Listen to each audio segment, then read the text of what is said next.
Video చూసే ముందు ఓం నమఃశివాయ అని కామెంట్ చేయండి. రథసప్తమి నాడు ఈ 7 పాటిస్తే సూర్య భగవానుడి ఆశీస్సులు కలిగి కష్టాలు తీరుతాయి. రథసప్తమి నాడు సూర్యభగవానుడని ఆరాధించడం వలన విశేష ఫలితాన్ని పొందవచ్చు. ప్రతి సంవత్సరం మాఘ మాసంలో శుక్లపక్షంలో వచ్చే సప్తమి నాడు రథసప్తమి పండుగను జరుపుకుంటాము. ఈ రోజు ప్రత్యేకించి సూర్యదేవుని ఆరాధించడం వలన విశేష ఫలితాన్ని పొందవచ్చు. ఈ రోజు సూర్యుడిని ఆరాధించడం వలన 7 జన్మల పాపాలు తొలగిపోతాయని చాలా మంది నమ్ముతారు.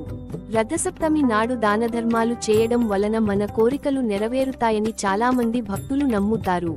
సూర్యుడిని ఈ రోజు ఆరాధించడం వలన ఆదాయం పెరుగుతుంది, ఆరోగ్యాన్ని మెరుగుపరచుకోవచ్చు.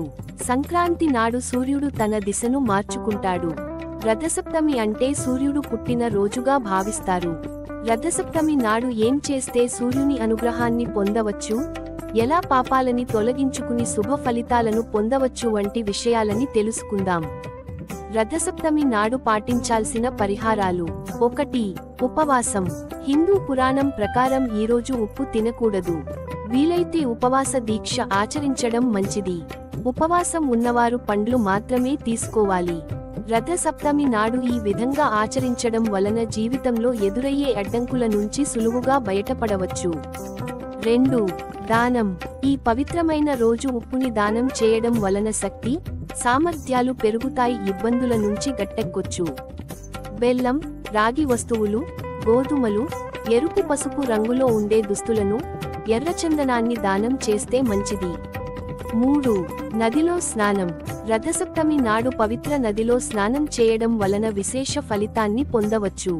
నదికి వెళ్లడం వీలు కాని వారు నదీ జలాన్ని కొంచెం నీటిలో కలుపుకొని స్నానం చేయొచ్చు. 4. వీటిని పఠించండి. రథసప్తమి నాడు ఆదిత్య హృదయ స్తోత్రం, గజేంద్రమోక్షాన్ని పఠిస్తే మంచి ఫలితం కనబడుతుంది. ఆర్థిక లాభాలు కలుగుతాయి, ఆత్మవిశ్వాసాన్ని పెంచుకోవచ్చు. 5. అర్ఘ్యం సమర్పించండి. రథసప్తమి నాడు సూర్యునికి పూజ చేసి రాగి పాత్రలో నీటితో నింపిన ఎర్రని పుష్పాన్ని ఉంచాలి. ఆ తర్వాత సూర్యునికి అర్ఘ్యం సమర్పించాలి.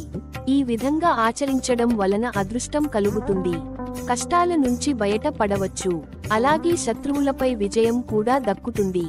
6. ఇలా దీర్ఘకాలిక వ్యాధుల నుంచి బయటపడవచ్చు.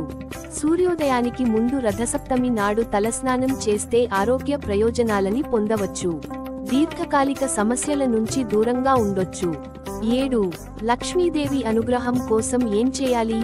రథసప్తమి నాడు మట్టికుండలో పాలను పెట్టండి. వాటిని వేడి చేసి తర్వాత పాలను సూర్యకిరణాల్లో ఉంచి సూర్యుడికి, లక్ష్మీదేవికి నైవేద్యం పెడితే లక్ష్మీదేవి అనుగ్రహం కలుగుతుంది. జాతకంలో సూర్యుడు స్థానం కూడా బలపడుతుంది.